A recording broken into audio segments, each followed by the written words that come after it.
Organisé par le comité stratégique de Simandou, un séminaire de haut niveau consacré à la création du Fonds souverain de la République de Guinée s'est tenu le mercredi 7 mai 2025 à Conakry. Cette rencontre s'inscrit dans la continuité des travaux engagés autour de la dernière phase de la documentation du programme Simandou 2040 discuté lors d'une réunion tenue le 10 avril dernier. Présidé par Djiba Diakité, ministre directeur de cabinet de la présidence et président du comité stratégique de Simandou, l'événement a rassemblé un panel de hautes personnalités guinéennes et étrangères. Parmi elles figurait notamment le général Amara Camara, ministre secrétaire général de la présidence, plusieurs membres du gouvernement et du comité stratégique de Simandou, des représentants du secteur privé, des banques et assurances, ainsi que l'ancien premier ministre du Bénin, Lionel Zenzou, aujourd'hui associé gérant de la banque d'affaires Southbridge. Le séminaire a débuté par une vidéoprojection mettant en lumière une interview exclusive du président du comité stratégique Djiba Diakité. Celui-ci a réaffirmé la volonté de la République de Guinée de passer d'un pays riche en ressources naturelles à une véritable destination grâce à une gouvernance rigoureuse et des choix stratégiques ambitieux. L'ambition et la vision stratégique du président de bâtir une économie durable et responsable à travers un programme de développement socio-économique nommé Simandou 2040. Nous faisons de la souveraineté économique la clé du développement de la Guinée à travers la vision du chef de l'État, son Excellence le général Mamadi Doumbouya. En tirant les leçons des meilleures pratiques à l'échelle mondiale, qu'il s'agisse du fonds souverain norvégien, chilien, d'Abu Dhabi, etc. La Guinée se dote aujourd'hui d'un véhicule stratégique pour sécuriser et valoriser, orienter ses excédents, des ressources exceptionnelles, notamment celles issues du secteur extractif. Nous avons bien compris que les mines ne développent pas un pays. Notre ambition, c'est d'utiliser les revenus des secteurs miniers pour pouvoir permettre à la Guinée de se doter d'un instrument puissant qui peut nous permettre de répondre aux besoins de la population. Nous pensons que Simandou doit être pour nous ce que le pétrole a été pour les pays du Golfe et nous nous sommes dotés de toutes les stratégies possibles pour que nous puissions minimiser les erreurs parce que, vous le savez, on ne réinvente pas la roue. Il est aussi important de garder en tête que le programme Simandou 2040, nous l'avons déjà expérimenté dans une phase d'à peu près 2 ans environ, d'où les 1000 km de route, d'où les réformes structurantes. Je réitère que Simandou nous permettra de gagner beaucoup d'argent. Mais notre ambition, ce n'est pas de dépenser l'argent issu de Simandou, c'est d'utiliser une bonne partie de cet argent placé dans un fonds. Ce fonds nous permettra d'aller chercher de l'argent moins cher sur le marché des capitaux. Ce fonds nous permettra de garantir pour financer des projets. Ce fonds nous permettra de dynamiser le crédit, financer les PME de façon stratégique. Et le programme repose essentiellement sur le capital humain. C'est pourquoi une bonne partie des fonds des recettes récits de Simandou permettront de financer le secteur de l'éducation, notamment à travers le composant Simandou Academy. Le fonds souverain n'est pas un instrument isolé. C'est un instrument qui sera au cœur de l'économie guinéenne, permettra de stimuler le financement des PME, mais également dynamiser le crédit. Nous comptons, dans le cadre du programme, essentiellement sur le secteur privé. Notre grande ambition du programme Simandou 2040 pour les 15 prochaines années est estimée environ, à ce stade, nous allons affiner ces chiffres, aux alentours de 200 milliards de dollars US. Mais ces 200 milliards de dollars US, nous pensons qu'au moins 70% doit venir du financement privé. C'est à peine 30% qui doit être financé par l'État. Donc ça veut dire que le président général Mamadi Doumbouya ouvre encore plus d'opportunités pour le secteur privé. Nous avons parlé des contenus locaux. Pour nous, oui, il faut que les projets structurants de notre pays, au-delà des mines, permettent de donner des emplois aux Guinéens. Pas juste des emplois de niveau plus bas, mais du top management des grandes entreprises.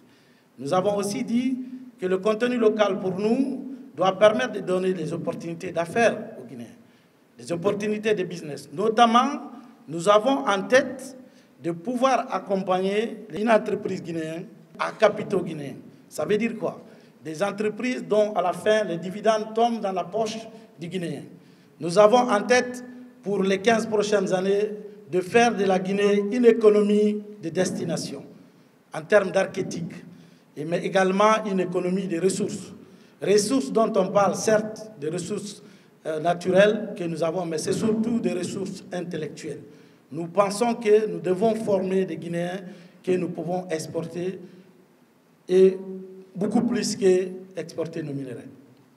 Je souhaite vraiment des travaux riches à travers les différents panels qui vont se dérouler et faire en sorte qu'ensemble, nous puissions bien évidemment construire la Guinée que nous avons toujours rêvée, pas demain, mais maintenant. Sous la clairvoyance du général Mamadi Doumbouya, nous continuerons à bâtir une Guinée prospère que nous appelons notre paradis, une terre de richesse et d'innovation pour le bien-être de la population.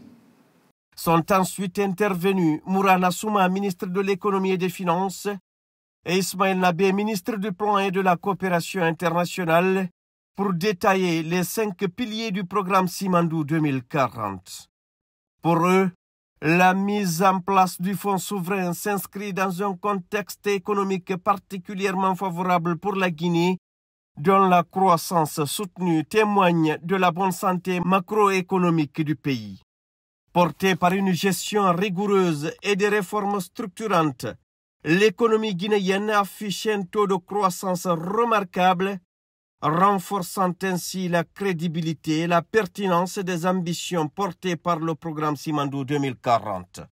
Nous pouvons retenir, avec la rigueur de gestion, que le président, le général Mamadi Doumbouya, a impliqué depuis 3 ans et demi, la Guinée a renoué avec un niveau de croissance économique record, nous amenant en 2025 à près de 7,1% de variation.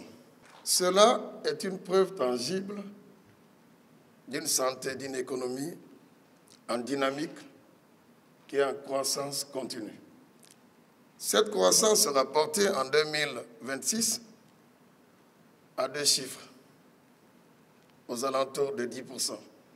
C'est un pari gagné. Il faut également citer un autre indicateur important, c'est le taux d'inflation qui est totalement maîtrisé. On a quitté un taux d'inflation de 2 chiffres. Là, on est en 2025 à 3%. Le niveau d'endettement de l'État, on est en dessous du taux de 40%, l'un des plus maintenus en Afrique. Nous pouvons aussi citer le resserrement des primes d'échange entre le marché officiel des devises et le marché parallèle. On parle de la stabilité du franc guinéen, c'est parce qu'il y a une tendance de resserrement entre le prix des devises au marché officiel et le prix des devises au marché parallèle. Nous avions été classés 2 années successivement par la Banque mondiale comme étant les pays les plus performants en termes de décaissement. Avant, il y a 3 ans, le budget national de développement, on n'avait jamais 35% des investissements. Aujourd'hui, on est à près de 50%. 50% en termes d'investissement qui sont gérés par le BND. Et ça, c'est une prouesse, c'est une action d'autorité qui nous induit dans une dynamique de réalisation plutôt des résultats tangibles en termes de construction des routes, en termes de construction d'infrastructures, qui sont un peu les conséquences d'un cadre macroéconomique totalement stable. Au jour d'aujourd'hui, nous avons une centaine de projets. Au-delà de ces réformes, au-delà de ces projets, il y a 14 secteurs de croissance qui vont tirer notre économie. Comme le chef de l'État, le général Mamadi Doumbouya, aime le dire, on veut utiliser les mines et comme le Moyen-Orient, le Golfe a utilisé le pétrole pour le décollage économique pour que la Guinée soit un pays émergent. L'un des catalyseurs du programme Simandou 2040, c'est le projet Simandou. Donc on est conscient que c'est ambitieux, on est conscient qu'il y a beaucoup de travail à faire, on est conscient quand on va se donner la main qu'on peut relever ce défi sous l'égide du chef de l'État. Inspiré par la vision du président de la République et son Excellence le général Mamadi Doumbouya, le programme Simandou 2040 se veut un schéma directeur de développement socio-économique structuré autour de 5 piliers majeurs. Il symbolise une volonté politique affirmée de créer une dynamique durable et responsable en faveur de la prospérité nationale. Dans une prise de parole remarquée, l'ancien Premier ministre du Bénin, aujourd'hui associé gérant de la banque d'affaires Southbridge, Lionel Zenzou, a salué l'audace du président de la République, son Excellence le général Mamadi Doumbouya, soulignant que toute l'Afrique a les yeux tournés vers la Guinée, un pays qui s'engage désormais sur une trajectoire que beaucoup aspirent à suivre. Il a exposé les missions, les moyens et les mécanismes d'un fonds souverain efficace en insistant sur son rôle de levier pour le développement à long terme. L'ambition de la Guinée est brillante en fait. Ce qui est brillant, c'est la Guinée. C'est très important ça parce que, vous voyez, les pays frères regardent la Guinée et au-delà du continent africain en se disant « c'est fou, la Guinée est en train de délivrer ». Délivre du chemin de fer, délivre des ports, délivre bientôt des productions très très importantes du plus grand gisement de minerai de fer et à la plus haute teneur au monde. C'est un pays de destination pour des investisseurs, comme elle va l'être pour des touristes, etc. Mais c'est plus que ça. C'est un véritable tournant. Et à mon avis, ce qui est fait en ce moment autour de Simandou 2040 est plutôt un modèle pour l'Afrique. Donc c'est majeur ce qui est en train de se faire. Ça se fait dans quelques pays africains, mais il se trouve que Dieu a été assez grand quand même avec la Guinée en termes de patrimoine, si vous voulez. Donc on vous regarde avec beaucoup d'intérêt de toute l'Afrique. La monnaie guinéenne aussi s'affermit tous les jours. Créer un fonds souverain, c'est-à-dire collecter des ressources régulières, hein, c'est ça qu'apporte au fond la production minière, pour faire des prêts de long terme ou créer du capital pour les entreprises, si vous voulez, c'est quelque chose qui va juste accélérer énormément le bien-être dans le pays. Alors si les financiers sont capables de délivrer ça, c'est une bonne chose et donc on est très honoré d'avoir été invité à coopérer, à co-construire, comme on dit en Guinée maintenant, à co-construire quelque chose qui nous paraît ambitieux, tout à fait à la portée. Et vous savez, tous les pays d'Asie qui se sont magnifiquement développés, qui sont devenus des vrais pays émergents, ont réussi à créer des fonds souverains, créer du capital, créer de la valeur. Et donc, la Guinée rejoint en fait les pays émergents. 3 avocates collaborant avec Southbridge ont ensuite enrichi les débats par une présentation approfondie des concepts clés, des enjeux et des études de cas en lien avec les fonds souverains à travers le monde. Leurs recommandations en matière de gouvernance, de transparence et d'intégrité ont été saluées comme essentielles pour garantir la réussite du futur fonds guinéen. Nos recommandations principales en termes de transparence, c'est que la Guinée, au moment où le fonds souverain sera créé, d'adhérer au principe de Santiago, parce qu'ils correspondent à un code de bonne pratique et c'est quelque chose qui attirera les investisseurs étrangers. Également, nos recommandations, c'est par exemple que le fonds reste indépendant, même s'il sera détenu par l'État. Il est important que, même si c'est un instrument à la fois politique et pour le peuple guinéen, il est aussi important qu'il reste indépendant dans sa gestion. Nous sommes très optimistes, nous pensons que vraiment c'est en très bonne voie. La coopération entre toutes les parties prenantes du secteur privé, la volonté politique claire aujourd'hui de par la présence des ministres et tout ça nous paraît en très bonne voie. Le gouverneur de la Banque centrale de la République de Guinée, Dr Karamo Kaba, représenté par le vice-gouverneur Mohamed Lamine Conté, a expliqué le rôle institutionnel stratégique que jouera la BCRG dans l'opérationnalisation du fonds souverain. Cette implication marque l'importance d'une architecture financière solide et cohérente autour du programme Simandou 2040. La création d'un fonds souverain en Guinée jouera un rôle catalyseur pour le développement de notre secteur financier. Elle contribuera en effet à la diversification du paysage financier guinéen, notamment dans les infrastructures cruciales pour l'émergence de notre économie. Il est reconnu que les fonds souverains jouent un rôle catalyseur dans le développement des marchés de capitaux locaux. La Banque centrale de la République de Guinée, garante de la stabilité financière, devra avoir un rôle central à jouer à la fois dans la promotion, la régulation et la surveillance de ces institutions pour qu'elles puissent assumer pleinement leurs fonctions respectives et avoir le crédit confiance qu'il leur faut auprès des bailleurs de fonds. Les acteurs présents à cette rencontre ont salué l'initiative d'instaurer un dialogue stratégique avec le système bancaire guinéen et le secteur privé dans le but de mobiliser les contributions de chacun pour la création du fonds souverain, appelé à jouer un rôle d'amorçage essentiel dans la mise en œuvre du programme Simandou 2040. Le fonds souverain permettra d'investir sur le développement actuel de notre pays et le développement futur. Et si vous écoutez les professionnels, tous les pays du monde, aujourd'hui, les pays qui ont une capacité financière essaient de mettre en place des fonds souverains. Il y a beaucoup de critères à remplir d'abord pour la création du fonds souverain, c'est-à-dire attirer les investisseurs, mais aussi passer par d'autres créneaux pour que le fonds souverain soit mis en place et que les projets de développement socio-économique de la Guinée soient financés à moyen terme, à court terme, mais aussi à long terme.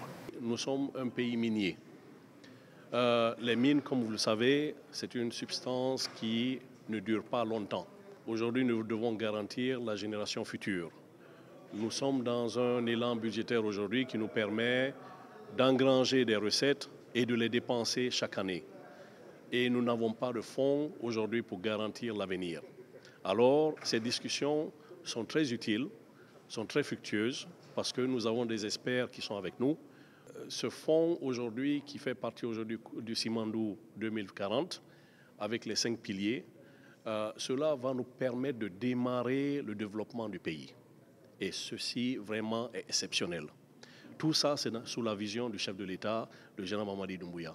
Le président de la République, le général Mamadi Doumbouya, veut bâtir une économie durable et responsable à travers ce programme de développement Simandou 2040, en garantissant une souveraineté économique et financière clé du développement de tout pays.